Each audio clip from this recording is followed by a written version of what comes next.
Alright, today we're going to be adjusting the clutch on this Eaton Fuller transmission. We have our throwout bearing right here.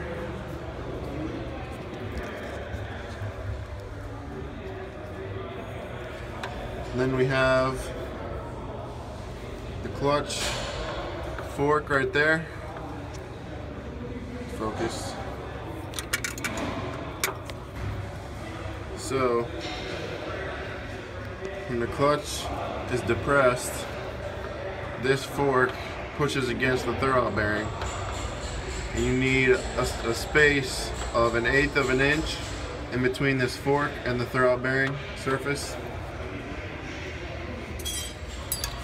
I have this, it's kind of like a cheater tool, but this is roughly 1/8 of an inch. So if I can fit that in between the fork and the throwout bearing, that's a good indication that I'm pretty close or at 1/8 of an inch. That feels good. Okay, this end of the tool measures roughly 1/2 inch, which is what we need in between the throwout bearing and the clutch brake. The clutch brake is this disc right here. So we're going to slide this in between the two. It should go in there pretty easily. For me, it's snug, but it slides in. It's all the way in there. So that's like a base measurement.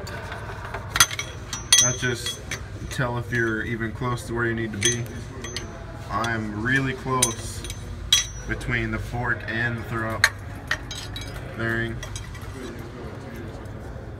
and between the clutch bearing, the clutch brake and the throwout bearing. We're close on both sides. So we're gonna get out from under the truck. Oh, mine. Used to be in the shower and that shit splash. Yeah. Alright, the real measurement we need is at the clutch pedal. Right here. We're measuring free travel. So from when the clutch is not pressed at all to where it starts to push back. This is where it's really easy to push back and forth, just at the top of the pedal. So I need to measure this distance. So I need a tape measure. I need close to 2 inches. Needed close to 2 inches free travel. I'm gonna get my tape measure, loop it around the steering wheel.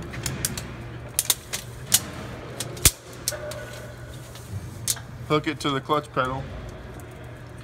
Now I'm looking up there at the steering wheel. It says 25 right now, so if I push the pedal all the way in, I see 27. That looks like 2 inches. That looks just about perfect. 25, 27.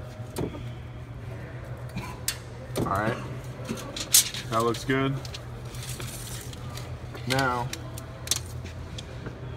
with the clutch pushed all the way in, measure in between this arm right here and the firewall. We need about 1 inch. Looks like we're just over 1 inch. Barely. So that looks good. So we don't need to do any adjustments. In the case that we needed to do adjustments, we would have someone push the clutch down, push it. Alright, so when the clutch is pushed, it takes pressure off so that we're able to turn this bolt. What you need to do is put pressure on that so it takes tension off of this spring, and either tighten it or loosen it depending on the space in between each surface. So now we would just put our inspection plate back on and the truck is ready to go.